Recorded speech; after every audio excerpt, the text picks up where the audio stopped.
అందరికీ నమస్కారం అండి. ఫస్ట్ ఆఫ్ ఆల్ మీడియా మిత్రులందరికీ thank you so much for coming and encouraging our film. And Bobby sir, waiting for Daaku Maharaaj. మొన్న వచ్చిన గ్లిమ్స్ చాలా బాగుంది, చాలా ఇంప్రెసివ్గా ఉంది. And Kalyan Krishna garu, thank you so much for gracing this event. Anil Vishwanath garu and Dheeraj గారు థ్యాంక్ యూ. ఎప్పటి నుండో తెలుసు మీరు నాకు. ఈరోజు ఇలా కలవడం చాలా ఆనందంగా ఉంది. మా టీం అందరం చాలా హ్యాపీగా ఆనందంగా చేసుకుంటున్న ఈవెంట్ అండి ఇది.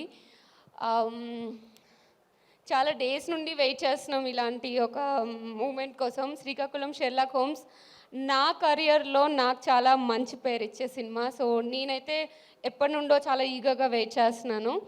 సో ఇంకో 2 డేస్లో రిలీజ్ అవ్వబోతుంది. I'm so happy. మోహన్ గారు, థ్యాంక్ యూ సో మచ్. నన్ను నమ్మి ఇంత మంచి రోల్ ఇచ్చారు. అసలు నాకు తెలిసి నేనే అనుకోలేదు అలా ఒక మంచి రోల్లో చూసుకుంటాను అని, అంటే ఇలాంటి కైండ్ ఆఫ్ రోల్స్లో. So thank you so much Mohan garu. And మా ప్రొడ్యూసర్ వెన్నపూసి రమణారెడ్డి గారికి ఆల్ ది బెస్ట్. ఫుల్ డబ్బులు వచ్చేసేయాలి మీకు ఈ సినిమాతో. అండ్ వంశీ నందిపాటి గారు, థ్యాంక్ యూ.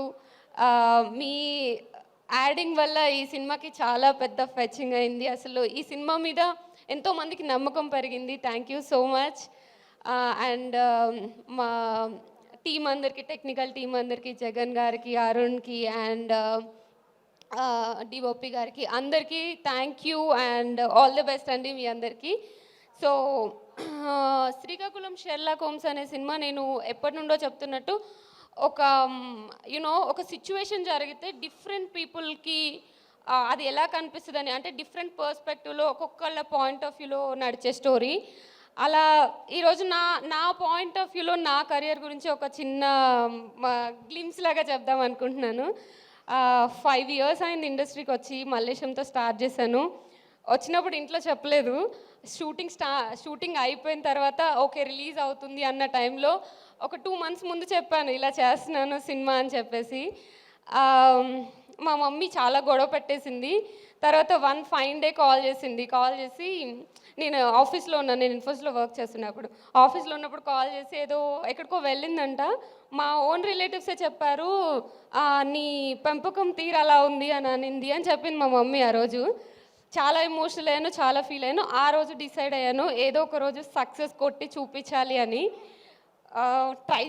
చాలా ట్రై చేస్తున్నాను. మల్లేశం తర్వాత అంటే కొంచెం నోటెడ్ ఫిల్మ్సే చేస్తున్నానని నేను అనుకుంటున్నాను. అంటే మల్లేశం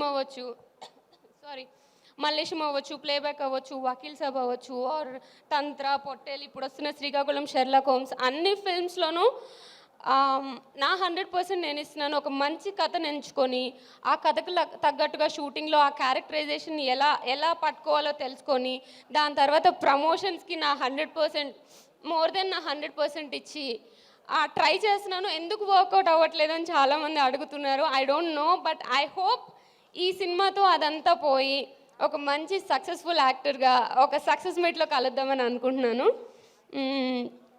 చాలా ప్రిపేర్ అయ్యాను. సక్సెస్ మీట్లో మాట్లాడతాను. Thank you guys.